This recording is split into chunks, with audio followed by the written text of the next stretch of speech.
तो क्या चलते फिरते यदि हम शुद्ध हैं, सिर्फ आचमन नहीं किए, वैसे तो जल लेके ही लोग शंका आदि में जाते हैं, तो उसके बाद जैसे पादुका वगैरह पहने हैं और चल रहे हैं, तो क्या मंत्र का जाप किया जा सकता है? हमारी राधा वल्लभी रस सिद्धांत पद्धति में जैसे हम लघु शंका करते हैं तो हम पादुका रहित होके करते हैं जी। पादुका हटा दी लघु शंका की, अगर बाहर भी पैर धोए, आचमन किए 3 बार, फिर शुरू। साधु है, उपासक हर समय पवित्र रहता है। जिन पादुका में हम शौच लघु शंका जाते हैं उन पादुका में हम कभी मंत्र जाप नहीं करते, प्रायः इसीलिए नंगे पैर रहने की चेष्टा करते हैं। पर अगर किसी का ऐसा अभ्यास नहीं है तो वो पादुका जो शौचालय लघु शंका में प्रयोग ना करे, उस पादुका को पहने हुए भगवत जो गुरु मंत्र है वो जपा जा सकता है शरीर पवित्र स्थिति में। खड़ाऊ वगैरह पहने? हाँ, प्रायः इसीलिए खड़ाओं का सेवन संतजन करते हैं, अपने भी करते हैं।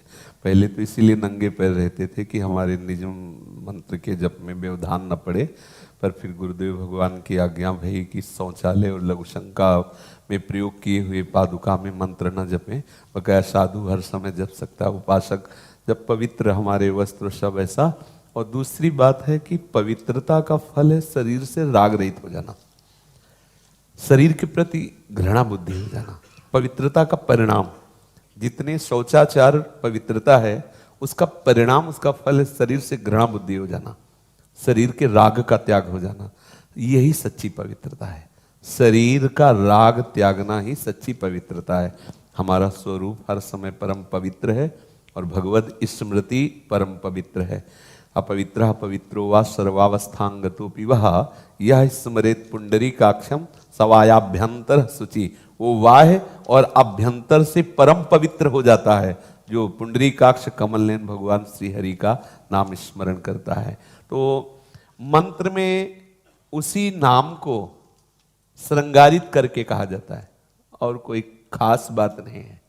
कोई भी वैदिक मंत्र, सांप्रदायिक मंत्र, उसी नाम को श्रृंगारित करके कहा जाता है।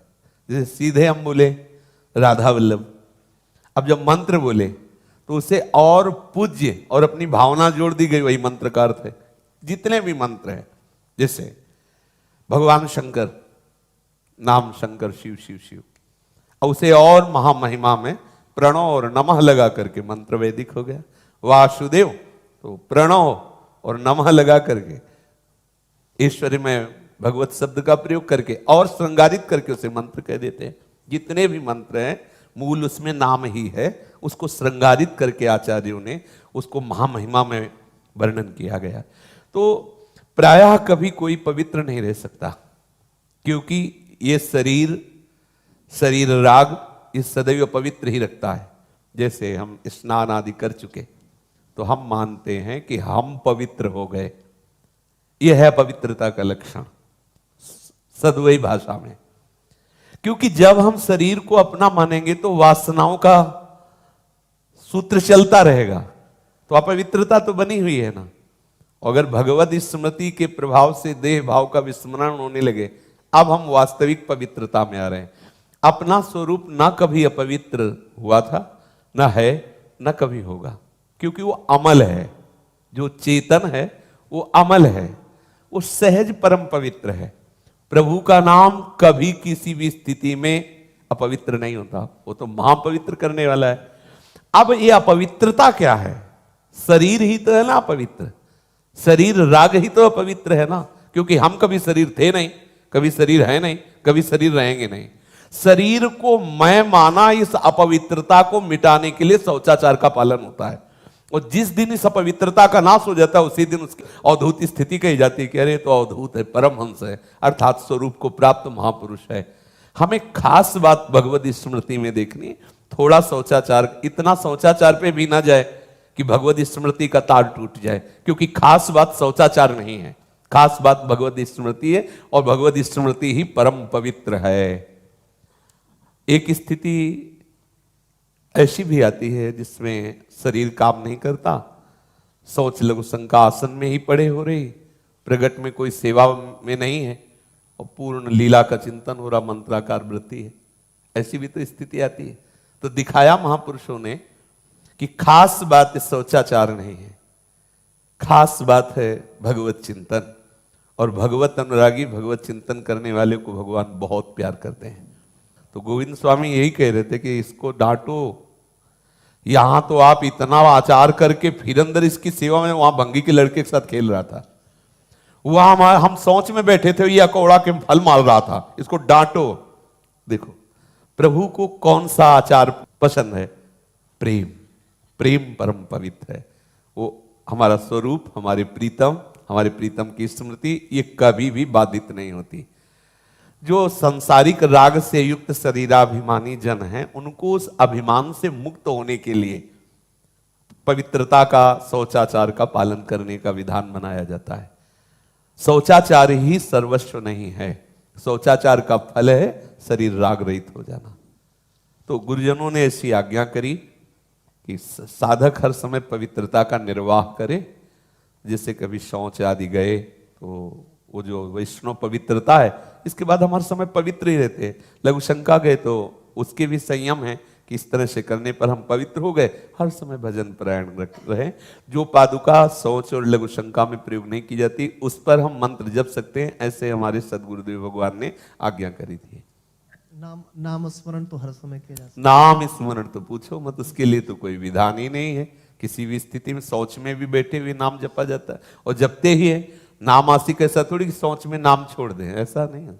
हर समय कुल्ला कर रहे हैं, शौच में बैठे हैं, स्नान कर रहे हो तो नाम चल ही रहा है। मंत्र के लिए है कि जैसे बाथरूम में जो भी वो पादुका बाथरूम वाली आएगी, सो मंत्र बंद, नाम चलने लगे। जब आचमन करके बाहर निकले, जो भी पादुका छोड़, एक अभ्यास होता है तो वो मंत्र चलने लगता है। तो ज्यादातर नामस्मरण करना चाहिए तो फिर मंत्र जाप करना। पवित्र अवस्था में मंत्र जाप, और जब आपको लगे ऐसा पवित्र तो नाम जप, क्योंकि नाम ही मंत्र है। मंत्र में नाम ही विराजमान है, पर वो आचार्य पद्धति से इष्ट के द्वारा दिया हुआ है, इष्ट को अधीन करने के लिए। तो जैसे हमारा सहचरी भाव है, तो हम अन्य समय राधा वल्लभ जपें, लेकिन अधिक समय हम वो मंत्र जपे जिससे हमारे भाव की पुष्टता होगी।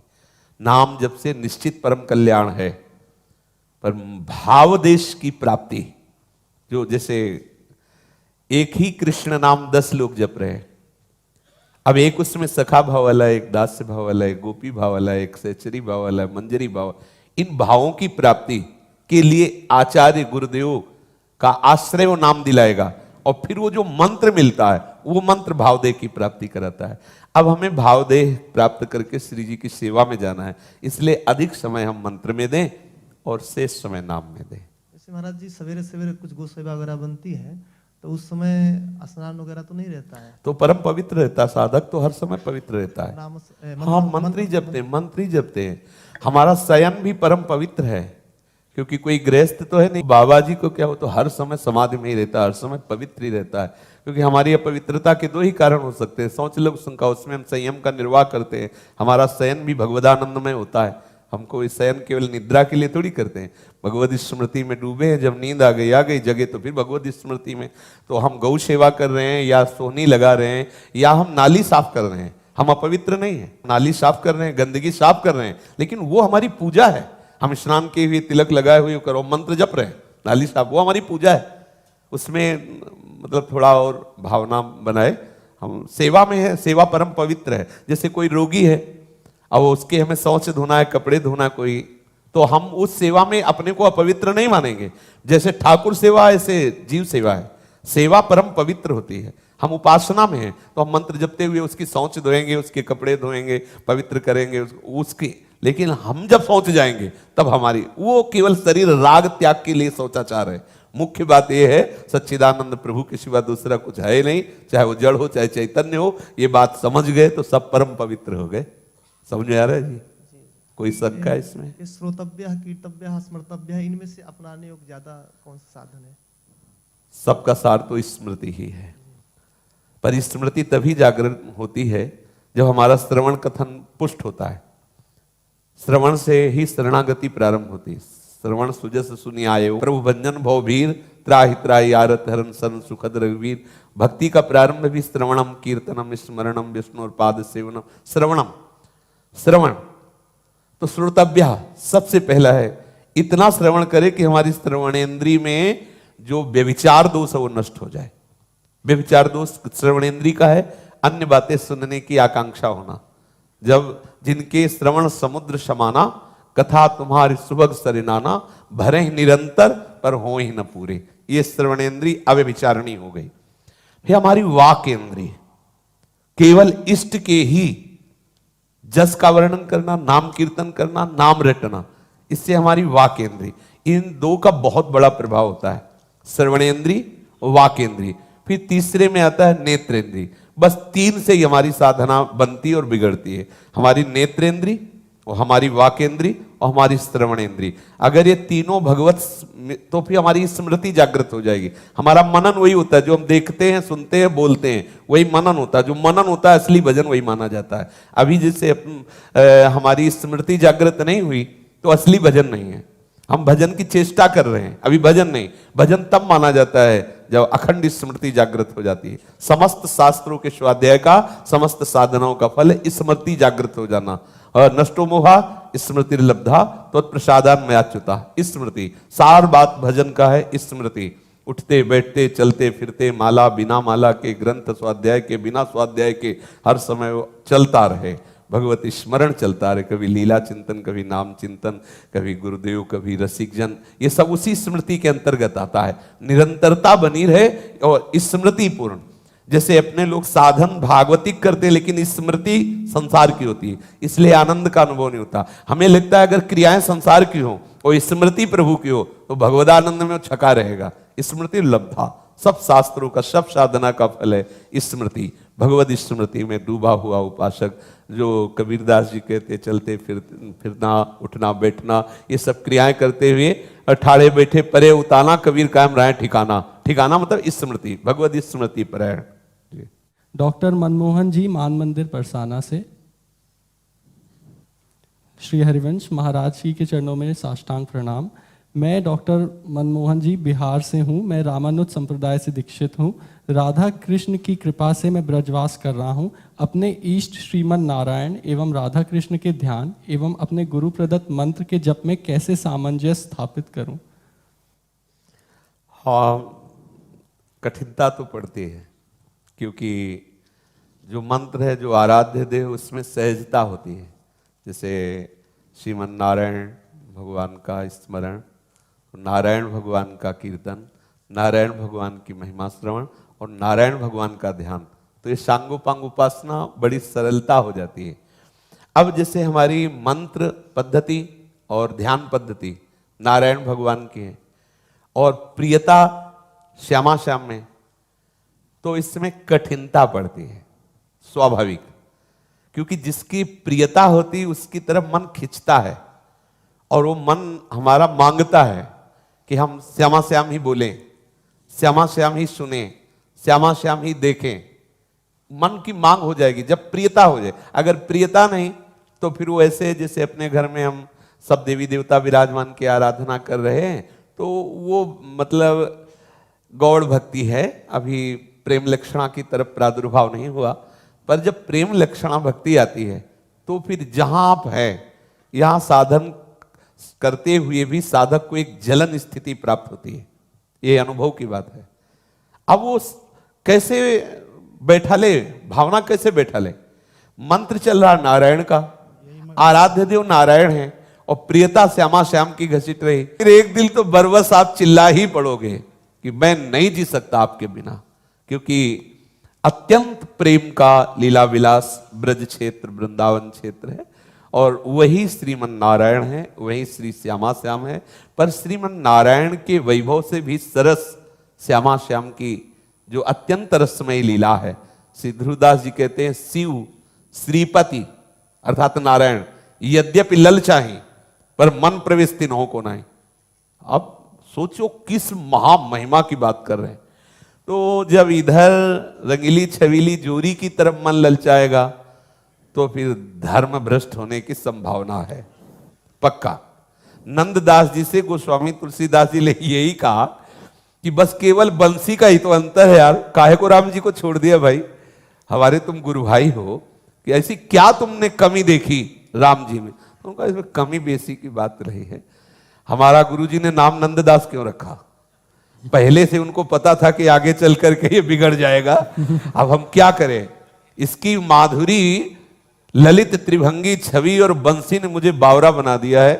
दोष नहीं है, हम किसी दोष बुद्धि से राम जी का त्याग नहीं किया, पर अब मैं पागल हो गया हूं इस नंदन पर, अब कोई जगह नहीं रह गई अन्य के लिए। गोस्वामी जी के गुरु भाई हैं तुलसीदास जी के नंददास जी।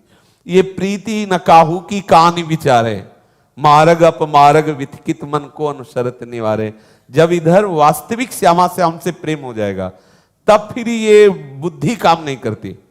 बुद्धि जब तक काम करे तब तक प्रेम नहीं, और जब बुद्धि काम करना बंद कर दे हृदय काम करने लगे, और जब हृदय खींच रहा है श्यामा श्याम में तो फिर काहू की ना कानी विचारे। फिर ये नहीं रहता कि क्या अपराध लगेगा, क्या वो तो न लाज तीन लोकन की, न वेद को कहो करे, न शंख भूत प्रेत की, न देव जच्छते डरे। करनी अकरनी दो विधि भूले, विधि निषेध सब रहे धरे। नर हरिदास ते भय बावरे, जे या प्रेम प्रवाह परे। तो श्री ब्रजधाम की कृपा से और महापुरुषों की करुणा दृष्टि से आपके हृदय में जुगल जोरी के प्रति जो आस्था प्रकट हो रही है, मुझे लगता है कि इसी आस्था में आप आगे बढ़िए, क्योंकि नारायण भगवान की कृपा से ही ये आस्था आई है। वही है, दूसरे नहीं है।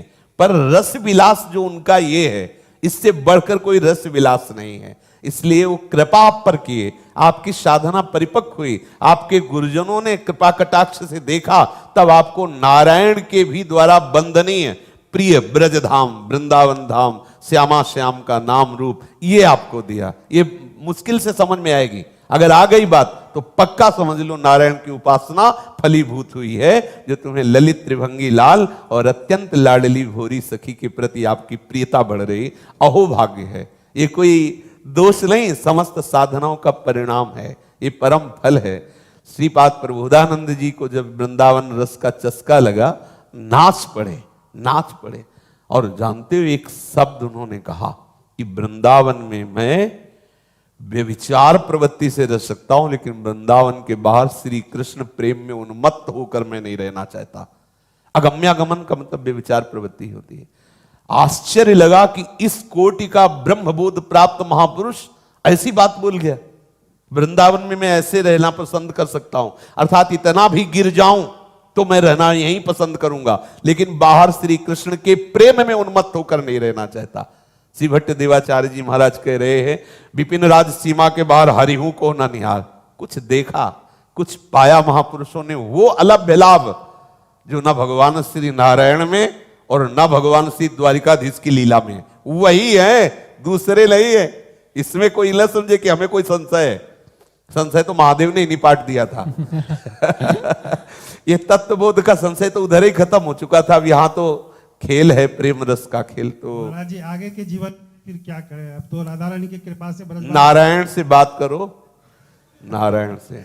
महाराज महापुरुषों के संग से ही तो कुछ हो सकता है। नारायण भगवान तो स्पष्ट तो कुछ बोलेंगे नहीं, बोलेंगे तो सुनेंगे। आज से तुम देखना, जाओ एकांत में रोकर प्रार्थना करना, हे मेरे इष्ट देव, श्यामा श्याम के चरणों की तरफ हमारी वृत्ति बढ़ रही, मुझे आदेश करो। स्पष्ट आदेश आ जाएगा आपके हृदय में, देखना जाके।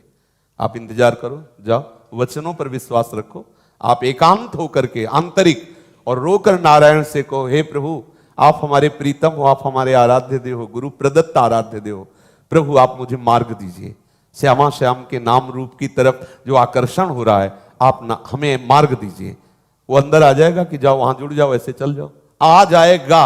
जब आ जाए तो प्रश्न मत करना, जहां जैसा आ जाए वैसे चल देना। अपने आराध्य देव की आज्ञा पर प्रश्न नहीं करना चाहिए, उसमें जांचना नहीं चाहिए कि ये मुझे स्वप्न में आदेश हुआ है या प्रगट में हमारे अंदर स्फुरणा हुई है, ठीक है कि नहीं, उस पर जांचना नहीं चाहिए, नहीं तो फिर हानि हो जाती है। एक रेखा सी खींचेगी जो आए उसे पकड़ लेना, लिख लेना डायरी में कि हमारे नारायण का यह आदेश हुआ है, और ये ऐसा होगा। आगे आप देखना, क्योंकि आप उपासक हो, भगवत शरणागत हो, तो संकेत मिल जाएगा। आप केवल आकांक्षा कीजिए, ऐसी आकांक्षा कीजिए। समझ पा रहे हैं ना आप? राधे राधे।